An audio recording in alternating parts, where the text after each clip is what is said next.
everybody. They're getting the slides up. How are y'all doing? Good? Woo! Yay! The last couple of days have been pretty amazing. The market this week, right? It's kind of nuts. S&P 500 was down 6% yesterday, 5% the day before that, and somehow Bitcoin's up. I think that's pretty exciting. I think it's a big narrative shift. I think a lot of financial advisors and wealth managers this weekend are asking themselves, what the heck, right? So I think it's a sign of things to come, that Bitcoin is going to be viewed as the lower risk asset. And that's going to be what my talk is about today, about lowering risk, about extending our time horizons, and making sure that we're doing everything possible to hold on to our Bitcoin for as long as possible, and ideally get as much Bitcoin in the process. So I think the slides are about to be ready. I'm hoping so. Who's here from outside of the US? Anyone here internationally? Okay, yes, Stefan from Dubai. Anyone else?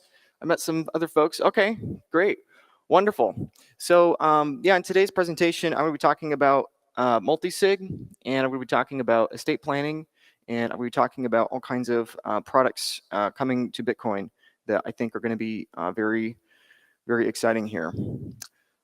Are we? Okay, almost there. So a little bit about me. So I'm 25. I'm from Michigan, and I got into Bitcoin. It's one of the questions people ask me the most is, Luke, how did you get into Bitcoin? Being so young, it's kind of weird, right? Most, at the time, most 19-year-olds, aren't looking into sound money, right?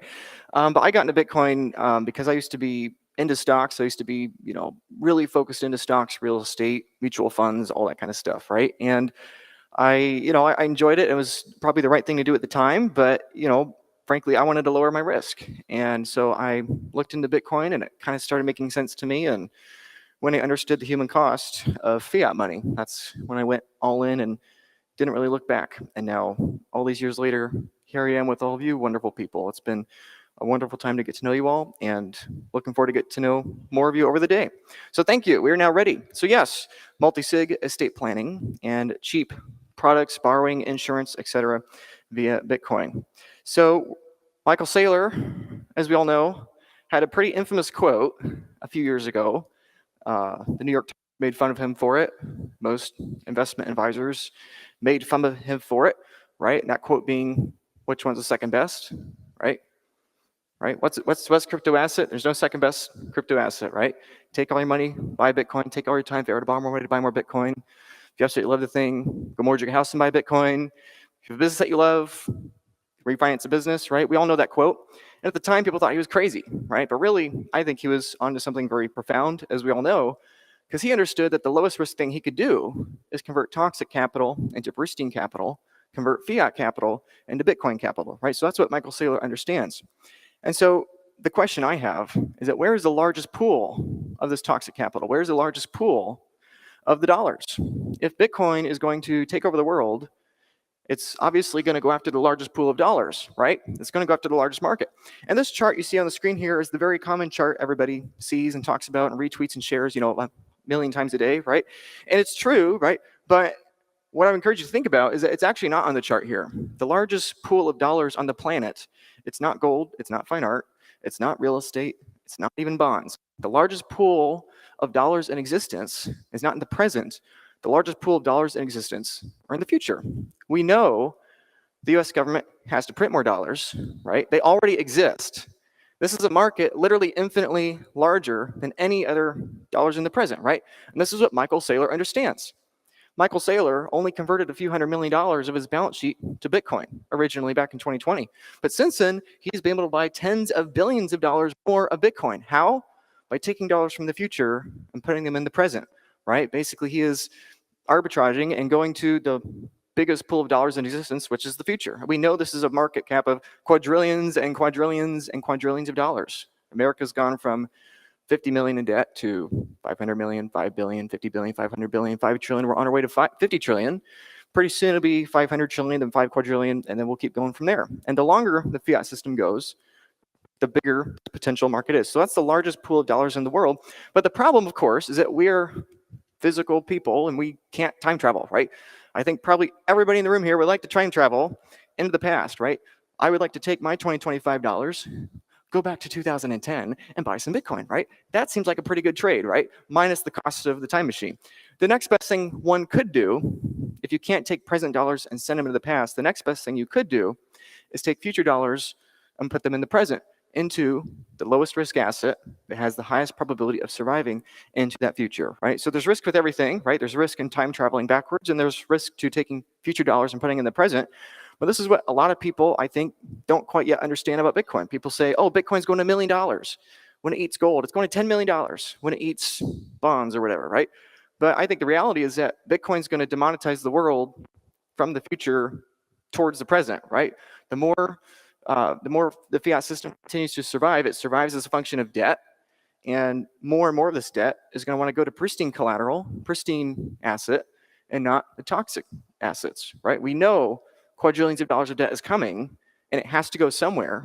Where is it going to go? I think more and more it's going to go to these bit bonds, right? More and more I think it's going to go to these convertible notes. And Bitcoin's going to eat the world from the future towards the present. And the more debt that's taken out to buy Bitcoin, right?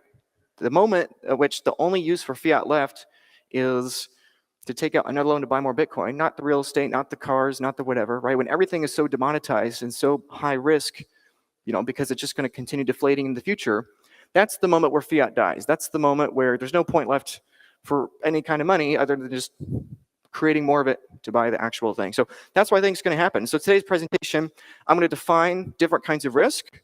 I'm going to discuss products coming to market right now, and maybe there's a way to help people increase their Bitcoin stack. Maybe today, maybe in the next couple months, maybe in the far future, but that's going to be what I'm going to talk about today. And the core message, if you take nothing else from my presentation today, is a very strong encouragement to decrease your risk as much as possible. Your custody risk, your legal risk, your tax risk. I don't care if you hire me or somebody like me to do that. I don't care if you do it on your own. But my strong encouragement is to do that, because most people, when they look at decreasing the risk, they look at it like a chore, right?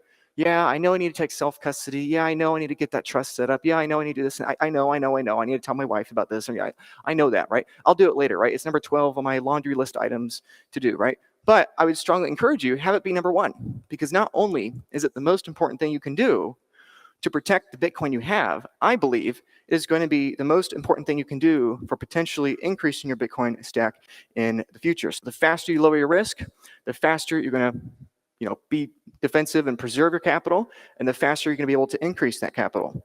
So I know most people in here are very deep down the rabbit hole, but to go through just the basics again, especially for those that maybe aren't quite as deep down the rabbit hole, I'll go through the basics here. So if you have paper Bitcoin, I'm pro ETF, I'm pro MicroStrategy. I think those things are great, but it's not the lowest risk custody solution, right? Those things are great for place and for time and for market, but if you're trying to lower your risk and preserve your capital and ideally get more, ETFs are not the way to go, right? You don't actually own Bitcoin if you don't own the UTXOs, right? If you have it in exchange, if you've given your friend or your brother or your mom or whatever your private keys, you don't own the Bitcoin, right? If you have it in some sort of trust or wrap token or something, you don't actually own the underlying Bitcoin. So there's risk to that. The best products to come to market are not going to come to the ETFs. Single sig is great and it's fantastic. And this is what 95% of Bitcoiners do today, right? There's wonderful companies out there advocating for multi-sig, but we can see on chain the vast majority of coins in self-custody are in single sig. And there's nothing wrong with that. It's just everything has trade-offs. And the trade-offs for the single sig is that they're not going to be as integrated into the financial system and going to be able to come after that largest pool of capital, which is the future, which is debt.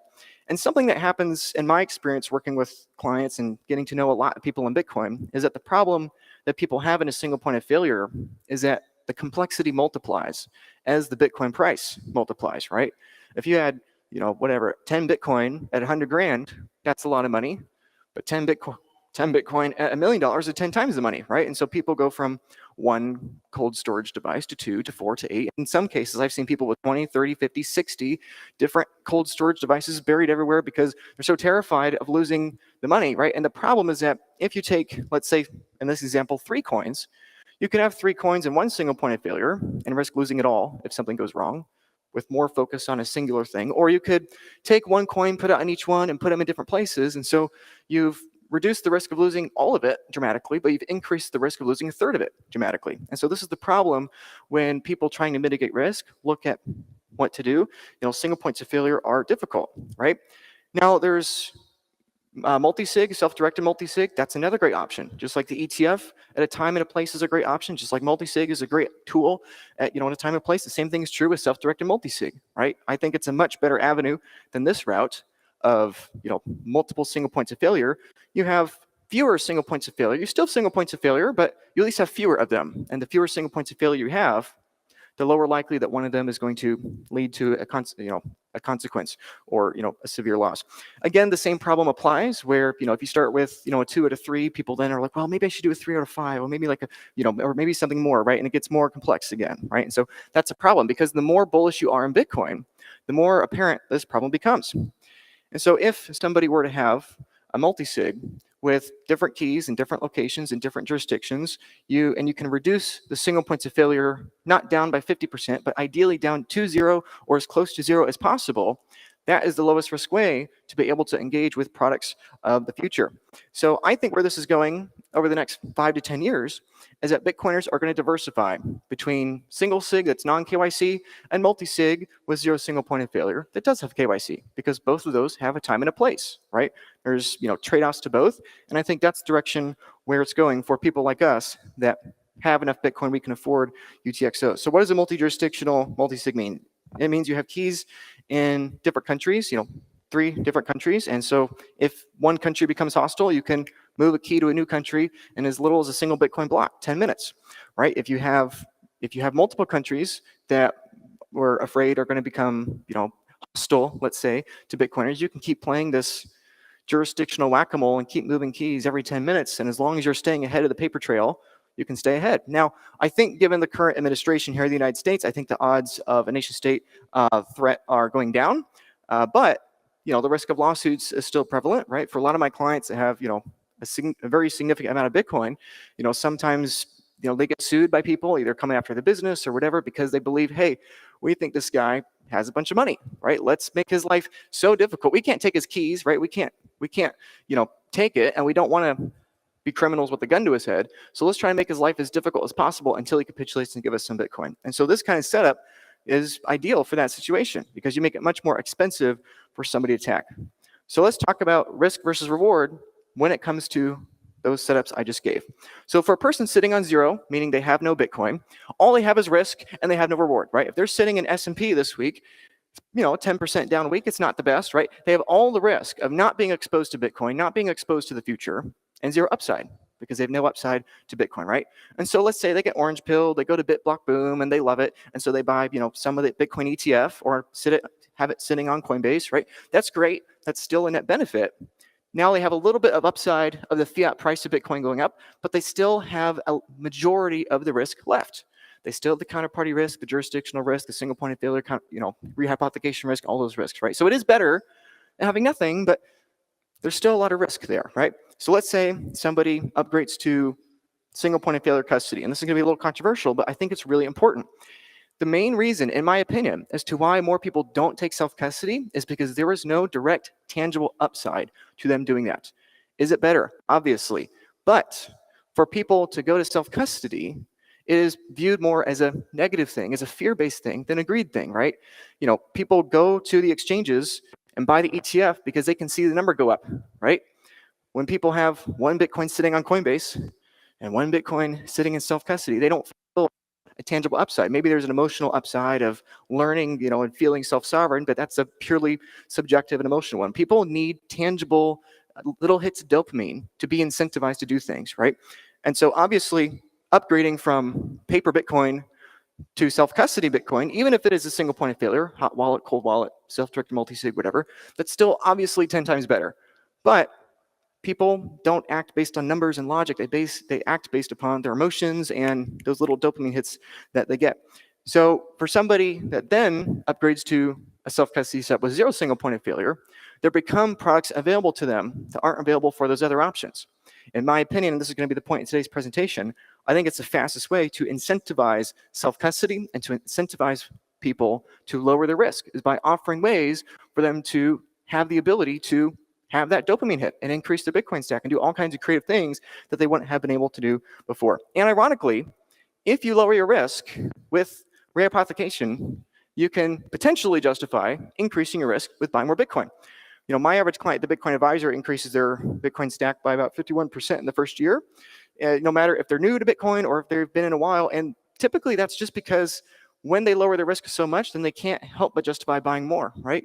Probably most people in the room here are, whatever, 80, 90, 100, 120% into Bitcoin, right? But for most people, right, for your loved ones, for that person, your family or your friends, your church, business, whatever, right, their main hurdle to buying more Bitcoin or any Bitcoin is that they feel like it's too risky. And so if you can walk somebody through, hey, look, we've reduced your risk so much, right? Because there's zero starting point of failure, right? You could be sued and your Bitcoin is fine. You can, you could travel the world and you don't have to worry about somebody breaking in your house and stealing your Bitcoin when you're gone, right? You can do so many more things because you've lowered your risk. Well, now guess what? Why don't you go from 10% to 20% allocation, right? Why don't you justify increasing your allocation to Bitcoin?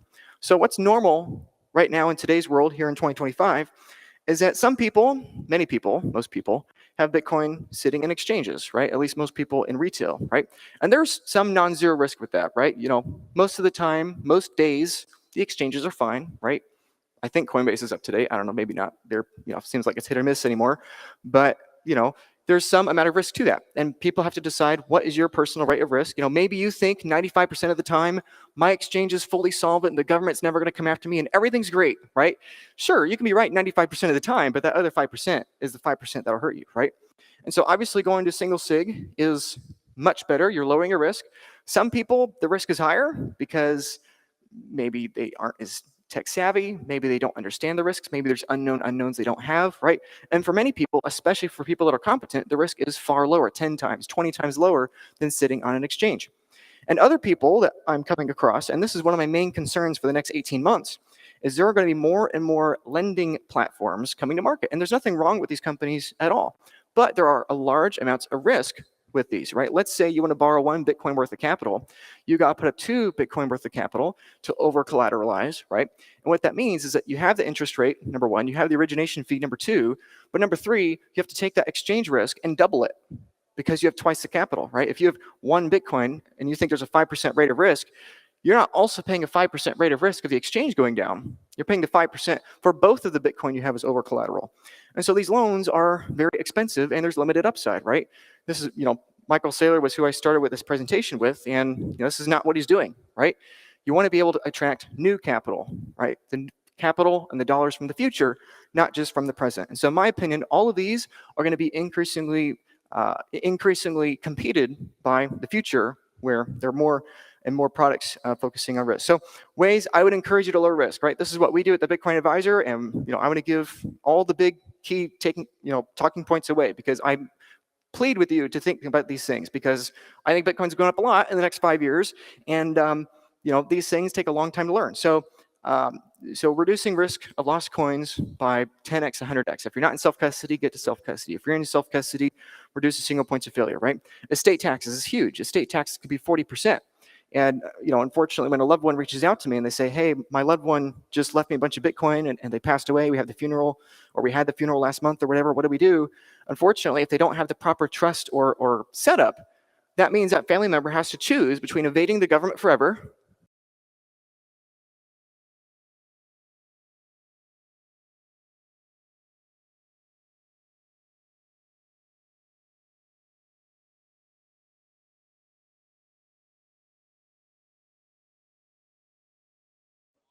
All right, guys. I don't know what's going on over here. Let me try to see what's going on. It looks like we lost the stream real quick. So bear with me, guys. Bear with me, Good guys. luck. There we go. Oh. Okay. Internet is dropping off back there. To have their risk tolerance to buy Bitcoin, the more you can lower the risk with the peace of mind of losing the Bitcoin, the more they can justify buying more Bitcoin. And I think the access to products of the next 5 to 10 years is going to be really, really important in ongoing and sustainable advice. So here are some examples, and there's much more coming. One of them, of course, that is already really popular and getting more interest is a Bitcoin HELOC. So, obviously a lot of people that I talk to are like, would you consider, have you ever listened to that Michael Saylor quote? And they're like, yeah, but my interest rate in my house is already really low. I have a lot of Bitcoin already. Like, it's just a lot of risk, right? And the monthly payment.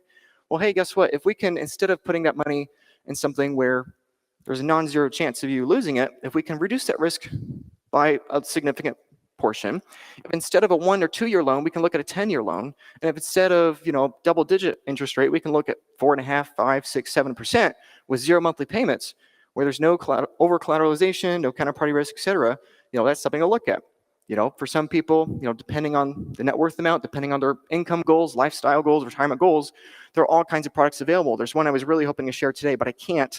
But I think it's going to be very exciting when people realize there is a way to bring in new capital, those dollars from the future, just like Michael Saylor, at exceedingly cheap cost, and do that in the future. So this is something I'm really excited about. This is something that effectively is helping people think about the future in an entirely new way. So to emphasize, these things are real today, right? These Bitcoin HELOCs are already here. I think in the near future, every mortgage, every car loan, all of these products are going to have some Bitcoin component in, because people creating these products, whether it's insurance products, debt-based products, whatever, people creating these products want to lower their risk. And just like we saw in the market this week, Bitcoin is going to be viewed more and more so as the lowest risk asset. And what's the fastest way for these institutions to get access to the low risk asset? It's not by selling the current assets of today, it's by borrowing assets of the future into today. And so even if you're not doing the debt products, other companies will be doing that, and they'll be willing to give you capital to do that. So some products are for smaller net worths, right? The bottom two, are for between $0 to $500,000. The one I can't announce yet that I was really hoping I could is going to have a minimum of $500,000, and I think it's going to be very exciting to people. But the point is, you can do this today, right? And the emphasis is lower your risk. So to give example, let's say somebody is a Bitcoin whale and they have a lot of Bitcoin. The problem they're facing right now is that the rate of risk is growing faster than the rate of Bitcoin. The rate of risk of a $5 rent tax or the estate taxes is inherently growing at a faster compound annual growth rate than the price of Bitcoin, because you have the price of Bitcoin plus the risk of passing on. And so you combine that together, all of a sudden, if you can have a conversation with somebody who's a Bitcoin whale and says, hey, guess what? Instead of you selling some of your Bitcoin on the market, how about we have a conversation? Let's lower your risk that you currently have with your current Bitcoin stack, and let's talk about a way to defer taxes, save that tax gain. And all of a sudden, I think this is very good for the individual, and it's very good for Bitcoin. What if, we can help many of the Bitcoin whales selling right now? What if we can help them sell just inherently 20% less Bitcoin? Because with a creative product, you can defer those taxes, right? We all, hope that in the future the governments won't have capital gains tax on Bitcoin, but they do right now. And effectively, there are going to be ways to, defer that into the future. And so let's give another example of somebody who has less Bitcoin, right? Let's say, a multi-hole coiner and trying to get to become a sat billionaire.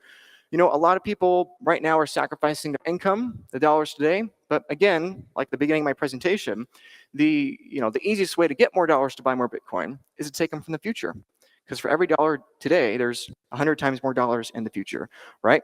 And so for someone else that's trying to become a whole coiner, there are ways to do that, to help them increase that Bitcoin stack, lower their risk by getting to self-custody and getting more ability to buy more Bitcoin. So, to clarify, there's so much coming, and most things are not going to apply to most people, right?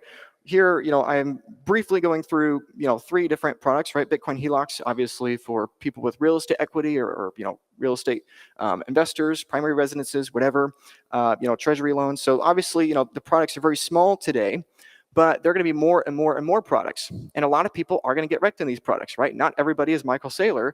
And in my opinion, for me, that's why I would rather be at a tech agnostic service provider than a, specific product. But the point is that a lot of these products are going to be great. In fact, I think at some point, most people will be able to get 0% interest, right? Because the competition is going to be so great, and these institutions are going to have such a hunger for Bitcoin, and they don't want to sell their current balance sheet. They want to create a new balance sheet, right? So I think it's going to be very competitive, but a lot of people are going to over leverage, and they're going to blow up doing that. And that's why I think it's really important to be first and understand the trade-offs of everything so that you can mitigate your risk when using these products. So what I think is going to happen is that I think this is only going to get better. I think the products today are pretty amazing, right? When I tell my clients, hey, there's a way to extend the amortization of the loan at a lower interest rate with less risk, it kind of blows their mind, right? But the crazy thing to me is what I'm seeing coming down the pipe over the next couple of years. And I think what's going to happen is that we're going to see more and more and more products hit the market, right? Right now, there's a couple dozen, wonderful Bitcoin companies creating awesome products, right? Many of them are here today, right? Unchained makes great products. Ethea makes great products. And Unchuck, Swan, lots of wonderful companies, a few dozen of them, right? But give it 5 years, there's going to be a few hundred of them. And if you give it 10 years, there's going to be a few thousand of them, right? Bitcoiners are going to go from a state of not having enough products to service their specific needs, wants, and desires and circumstances to all of a sudden, you're going to have more than ample competition. And the new problem is going to be hyperabundance, and you're trying to figure out which product takes me from good to best, which product takes me from an average to above average, right?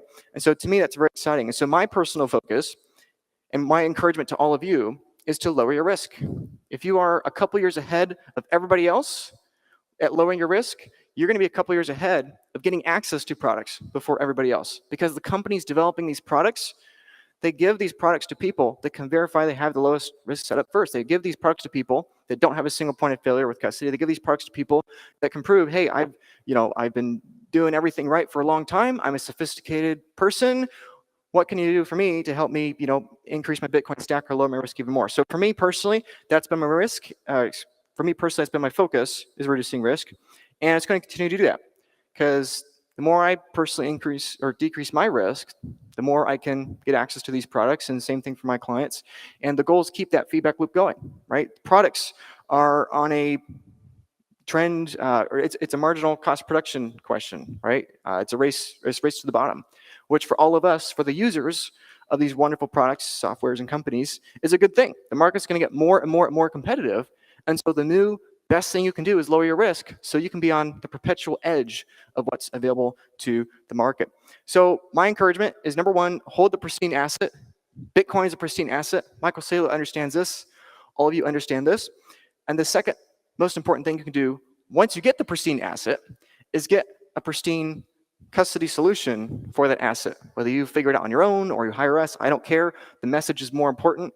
And my encouragement is just do that. Because if you do those two things, if you have the best asset, the lowest risk asset, and the lowest risk setup, you're going to get the best opportunities and products available, right? There'll be lots of products available. 90% of them won't be that great. 9% of them will be good, and 1% of them will be fantastic.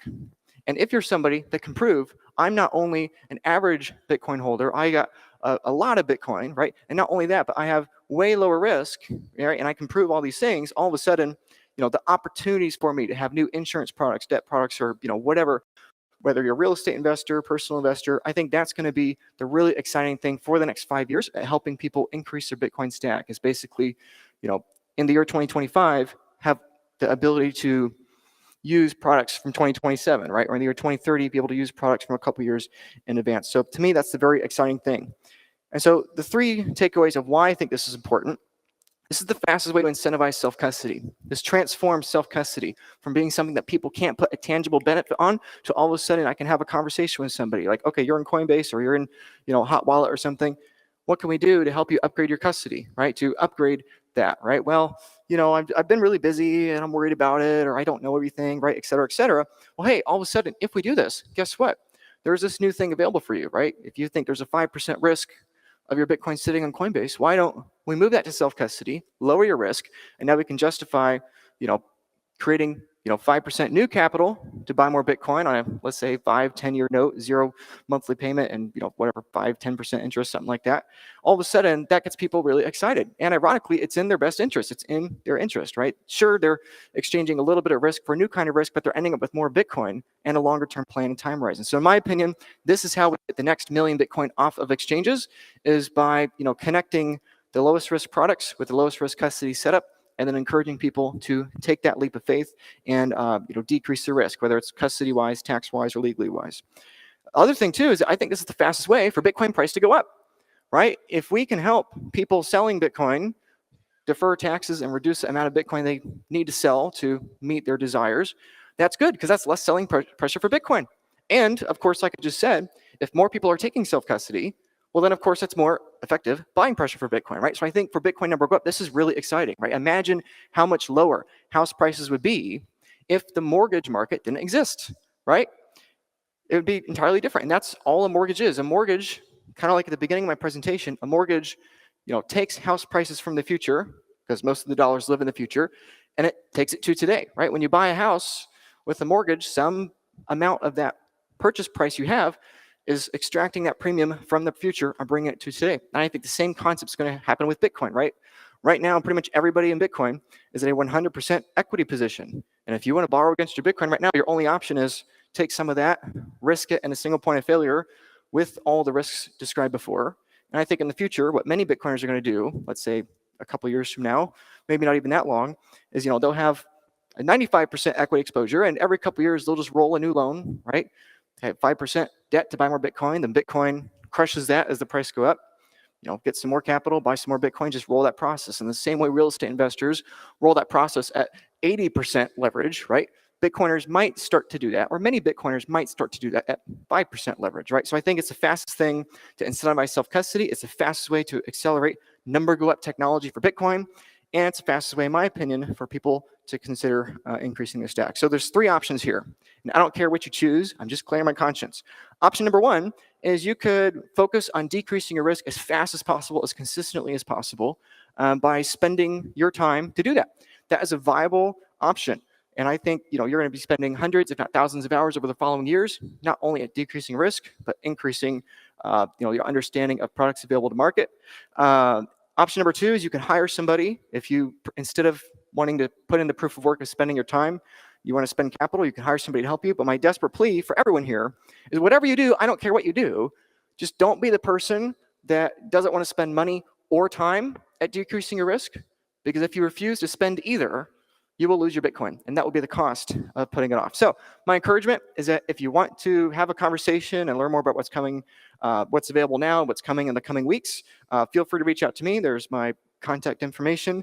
Happy to help, and most importantly, I'm so glad that you all are in Bitcoin. I'm so glad that Michael Saylor is in Bitcoin, and that hopefully all of us become the leaders of the future, because right now the leaders of the world today aren't nearly of the moral character and standing that I view all of you as. So thank you all for being here. Thank you for your sacrifices being here, and thank you for your time.